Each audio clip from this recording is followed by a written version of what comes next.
There are rainforests that look beautiful in pictures, but they can be dangerous if you're not familiar with them. I'm not talking about monsters in the forest, but the real dangers here come from extreme heat, sudden changes in weather, venomous animals, dangerous plants, diseases, and places that are hard for rescue teams to reach. One of the places you need to be careful in is the Daintree Rainforest in Queensland, Australia. It's part of the wet tropics of Queensland, a UNESCO World Heritage Site. It's also one of the oldest tropical rainforests in the world. The plants in this region come from an ancient ecosystem that existed even before humans appeared. But that doesn't mean it hasn't changed over millions of years. The plants, animals, rivers, and climate here continue to change. It's only called an ancient rainforest because there has been a rainforest in this region for a very long time. The forest in Daintree is dense, it's hot, and the humidity is high. Because of this, the human body gets tired and loses water more quickly, especially when walking for a long time. The trail can also become slippery because of rain, mud, roots, and wet rocks. Even a simple slip can become a serious problem when you're far from the road and there's no quick rescue. But one of the biggest dangers can be found in rivers, creeks, mangroves, and coastlines. This is where the saltwater crocodile lives. This is the largest living reptile in the world. It can stay almost completely still in the water while waiting for an animal to come close. Because only its eyes and part of its head are visible, it's hard to spot in murky or dark water. The name saltwater crocodile doesn't mean it only lives in the sea. It can also be found in rivers, estuaries, swamps, and other parts of the freshwater system. In May 2016, a woman was dragged by a crocodile while walking in shallow water at Thornton Beach, which is part of Daintree National Park. It was nighttime, and her companion tried to save her, but she couldn't be saved. A crocodile can attack from shallow water, especially when it's dark, quiet, and it's hard to see the bottom. That's why the authorities in crocodile country have a clear warning. Don't go near the water's edge. Don't swim unless you've confirmed it's safe. Make sure the area is safe and follow all warning signs. But it's not just the big animals you need to watch out for in Daintree. There's also a plant here that looks like an ordinary broadleaf. It's called the gympie or stinging tree. The leaves and branches are covered with tiny hair-like needles. When it touches the skin, the tiny hairs can penetrate and release toxins that affect the nerves. This can cause intense pain and stinging. According to the Queensland Poisons Information Centre, the pain can last for several days and sometimes returns over the course of several months. That's why it's dangerous to touch the leaves carelessly. Even if it looks like it doesn't have thorns, the tiny hairs can still stick to clothes or belongings. If you touch them again, your skin can hurt once more. Another well-known animal in this rainforest is the southern cassowary. It's a large flightless bird. It can reach almost 2 meters in height, and the large females can weigh up to 70 kilograms. It has strong legs and long claws. When it feels threatened, it can kick and cause serious injuries. Wild cassowaries usually stay away from people, but they can attack if they are fed, chased, disturbed, or approached too closely. A death was recorded in Queensland in 1926. A teenager and his brother tried to harm a cassowary. The bird fought back and killed one of the brothers. This means that cassowaries are dangerous when forced to fight. But it's not a monster that goes out of its way to look for people to attack. In fact, the cassowary is also important for the health of the rainforest. It eats large fruits and spreads the seeds to other parts of the forest. There are some large seeds that it can scatter far away. There are also stories about a strange creature called the yowie, which is said to also hide in the forests of Australia. But there is still no solid scientific evidence proving that this is a real animal. Even so, the danger in the Daintree is not because the forest intentionally fights against humans. Instead, it is simply the natural protection of the plants and animals. For example, the gympie has very tiny hairs on its leaves and branches. These are like small needles. When they stick to the skin, they can penetrate and release chemicals that send intense pain signals to the nerves. It's hard to remove the tiny hairs because they can break and stay in the skin. So simply touching the wrong leaf can cause prolonged pain. The cassowary, on the other hand, is not an ordinary bird. Like all modern birds, it belongs to the last living group of dinosaurs. The cassowary has strong legs and can run fast. It also has a long and sharp claw on its middle toe. When cornered, chased, or fed, it can become aggressive. So the right thing to do is to stay away, don't block its path, and don't try to approach or scare it. Aside from this, there are other dangers in the rainforest that aren't immediately visible. Because it's hot and humid, some bacteria and fungi multiply quickly. A small wound can get irritated or infected if it gets filled with mud and isn't cleaned right away. It's not just the plants and animals that are a problem here. There are also steep mountains, raging rivers, deep mud, organized crime, and little chance of a quick rescue. This is the Darién Gap. It is located between Colombia and Panama.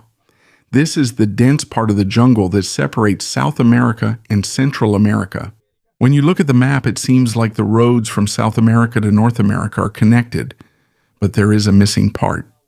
The Darién Gap is the break in the Pan-American Highway. The highway ends in Panama, and it does not continue directly into Colombia. This means there is no regular road that vehicles can pass through in the middle of the jungle. It's not because no one knows how to build a highway. The place is just really difficult. There are mountains, rivers, swamps, thick forests, and land that quickly turns into deep mud when it rains. Building a road here would require a huge amount of money and continuous maintenance. There are also environmental problems. Part of Darién consists of important protected forests and is home to many plants and animals. There are also indigenous communities that have lived in the region for a long time. There's another reason why the highway hasn't simply been extended. The lack of roads has served as a barrier against the spread of certain animal diseases from South America to Central and North America. So the Darién Gap is not a simple problem that modern engineering can't solve. People are capable of building a road here, but it would be very expensive and could cause significant damage to the environment and communities. Many expeditions have already tried to cross using vehicles. Most of the time, it isn't a continuous drive. Plants have to be cut down. Temporary bridges have to be built. You have to dig through the mud. And sometimes, you have to carry or pull the vehicle. Even if an expedition manages to cross, it doesn't mean the route can be used as a regular highway. It's still very difficult to cross here, but now the most painful story of Darién is not about vehicles. It's about the migrants crossing on foot. In recent years, hundreds of thousands of people have passed through this route. Many come from Venezuela, Haiti, Ecuador, China, and other countries. They have different reasons. Some are fleeing poverty, conflict, discrimination, or lack of jobs. Others hope to reach the United States or another country to start a new life. But before they can get there, they have to face the Darién. There isn't a single safe, proper trail to follow. Sometimes it takes several days of walking. For others, it takes more than a week depending on the rain, route, age, health, and the weight they're carrying. They have to cross steep and muddy paths. When it rains, what used to be shallow water can turn into a raging river, and it's easy to slip in the mud. When your feet get wounded, every step becomes harder. Food and clean water also run out quickly. When you drink from a dirty river, you can get diarrhea and dehydration. There's also a risk of malaria and other mosquito-borne diseases. The risk is higher for children, pregnant women, the elderly, and the sick. Some people can no longer continue walking. They leave behind clothes, bags, shoes, toys, and other belongings to lighten their load. That's why you see a lot of things along the trails they've passed through. But not everything left behind is just simple trash. Some items are signs that someone became exhausted, was injured, got separated from the group, or could no longer continue. There is also danger from other people. According to reports from the United Nations and humanitarian organizations, there are migrants who have experienced theft, assault, sexual violence, and intimidation from criminal groups. It's hard to ask for help because the place is remote and there's weak or no signal. When someone goes missing, it's not easy to send a helicopter or a rescue team. The trees are dense and there are few places where you can land. The real number of people who die here is also unknown. According to the International Organization for Migration, Many deaths may go unrecorded because the bodies are not found in the dense forest and fast-flowing rivers. In 2024, the organization recorded 174 migrant deaths on the Darién route, but the real number could be even higher. These migrants should not be seen as people who simply chose to take a gamble. Many of them know that the route is dangerous, but for them, staying in the place they left behind is even more frightening. That's the reason why they keep crossing, even with mud, disease, criminals, and the possibility that they might not make it out alive. In the Darién Gap, it's easy to get lost even if you have experience in the jungle. The vegetation is thick and every direction looks almost the same. When the trail disappears because of rain, mud, or a fallen tree, a person can end up going in circles and return to the same path they've already taken without even realizing it. It's not because the forest is moving or there's some mysterious force leading people astray. It's simply because the clear markers disappear. There are few landmarks you can use as a guide. You can't see the mountain or the sun because they're covered by trees. The sound can also change inside a dense forest. Shouts or footsteps can bounce off the trees, making it hard to tell where they're coming from. When a person is tired, hungry, scared, and lacking sleep, it's also easier for him to get confused. He might think that someone is following him or that he's hearing voices, even if it's just the sound of animals, water, wind, or moving plants. A supernatural explanation isn't necessary. Fatigue and losing one's sense of direction are enough to make the forest dangerous. The ground is also unstable in some parts of Darién. Many areas are steep, muddy, and prone to flooding. When the rain is heavy, paths can quickly disappear, and river levels can rise. The humidity is also high, so clothes and shoes are often wet. When skin is soaked in water for a long time, it becomes more prone to wounds, blisters, and infections. There are also venomous snakes in the region, including the fer de lance, or terciopelo. They usually hide in the grass, leaves, and along the sides of the trail. It can bite if stepped on or approached too closely. Its venom can cause swelling, bleeding, and tissue damage. Immediate medical treatment and anti-venom are needed. That's the problem in Darién. Even if there is a cure, the hospital might be very far away. There are also insects that can lay eggs on the skin of humans or animals. One of these is the human botfly. Its larva can grow under the skin before it is removed. It looks scary, but it is usually treatable when detected and properly cleaned. Dirty water poses an even greater danger. If a person doesn't have enough clean water, they might be forced to drink from a river or stream. It may contain bacteria, parasites, or waste from other people and animals. When someone experiences severe diarrhea and vomiting, the body quickly loses water. In a hot place far from medical help, a simple stomach infection can become serious. Now let's go to another jungle. There's another jungle you shouldn't enter, even if you're a skilled explorer. It's not because the path is difficult, but because there are people living there who clearly don't want contact with outsiders. This is North Sentinel Island. It is located in the Andaman and Nicobar Islands, which are part of India. It is surrounded by sea, coral reefs, and dense forests. The Sentinelese live here, one of the most isolated indigenous groups in the world. Very little is definitely known about them. Their exact population, language, beliefs, or entire way of life are unknown. It's also wrong to call them people left behind in the Stone Age. They are not living in the past. They live in the present, using methods suited to their island. There is also evidence that they use metal obtained from things that have drifted ashore or are found damaged near the coast. What is clear is that they have repeatedly shown that they do not want contact. When a boat or a person approaches, they may show weapons and fire arrows as a warning. Because of this, India strictly prohibits approaching and entering their protected territory. The law is not only to protect visitors, more importantly, it protects the Sentinelese against diseases and forced interference. In 2018, an American missionary named John Allen Chow secretly attempted to reach the island. He reportedly paid fishermen to take him near North Sentinel. From there, he used a small boat to approach the shore. His goal was to make contact and introduce Christianity to the islanders. But the response from the Sentinelese was clear. During one of his first approaches, he was shot at with arrows. According to his journal, one arrow hit the Bible he was carrying. He managed to escape the first time, but he went back. On his last visit, he told the fishermen not to wait for him anymore. Later on, they reported that they saw the islanders dragging his body along the shore.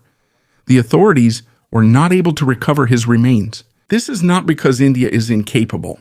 They chose not to send a large force that could cause violence, disease, and greater danger to the Sentinelese. It's important to dispel the false stories about them.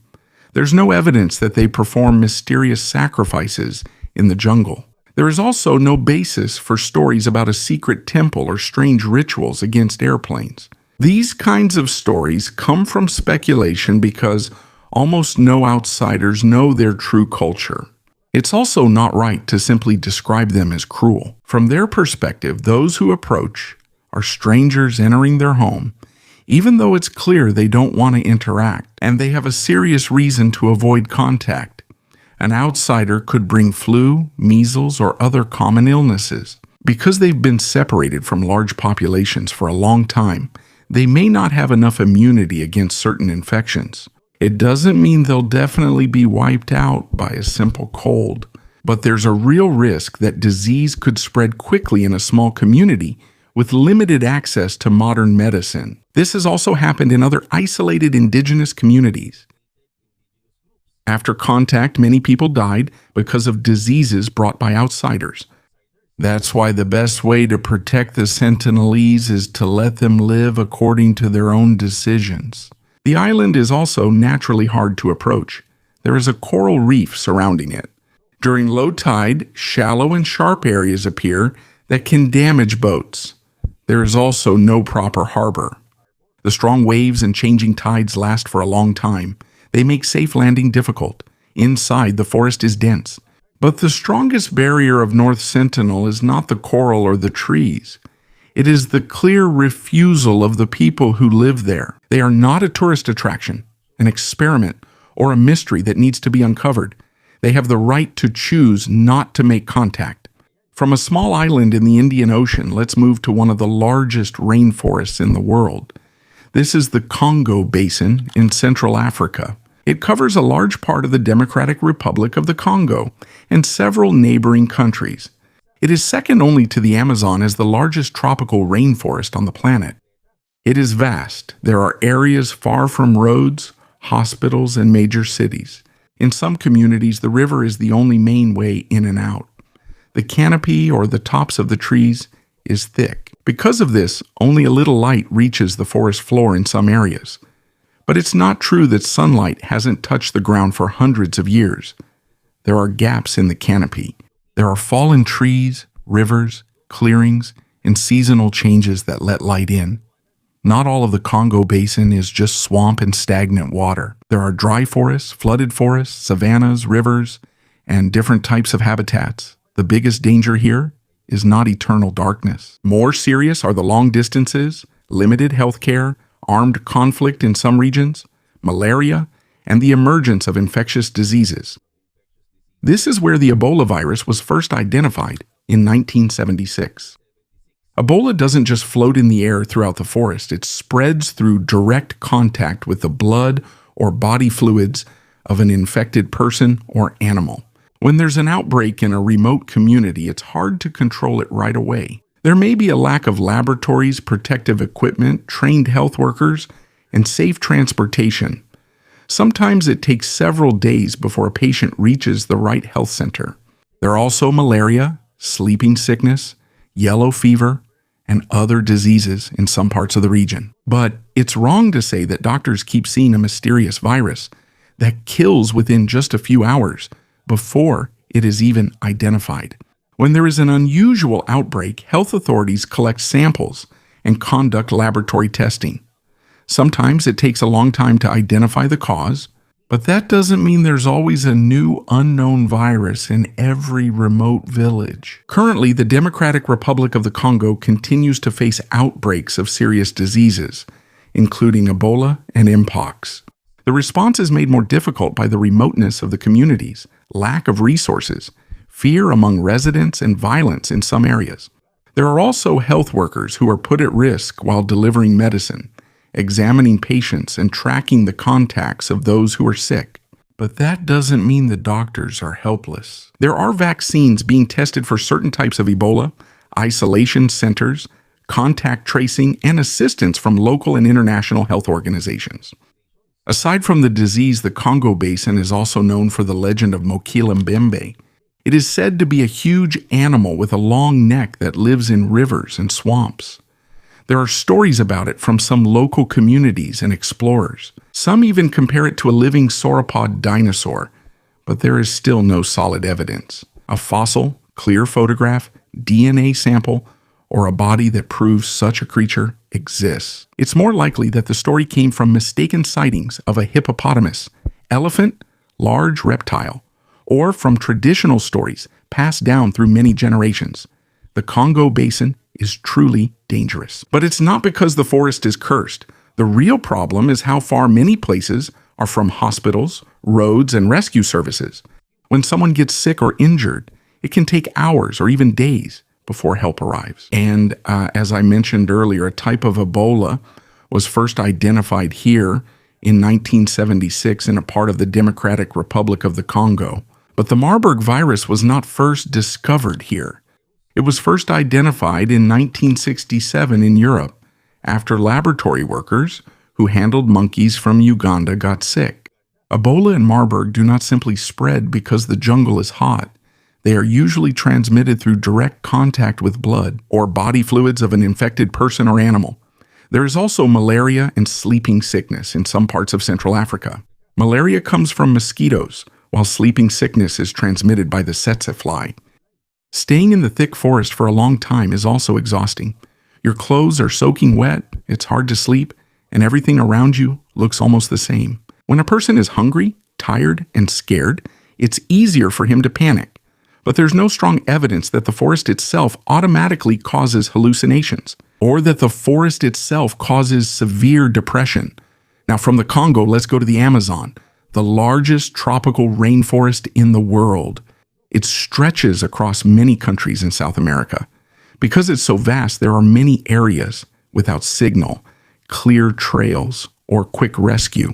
Getting lost, dehydration, infection, flooding, fast rivers, and lack of food are more common dangers here. One of the most well-known people who went missing here is Percy Fawcett. In 1925, he went to Mato Grosso in Brazil with his son and a companion. They were searching for an ancient settlement that he called Z. After their last message, they were never seen again. Until now, it is still unknown what happened to them. It is possible that they died due to illness, accident, hunger, or violence. But Fawcett was right about one important thing. The Amazon was not always uninhabited.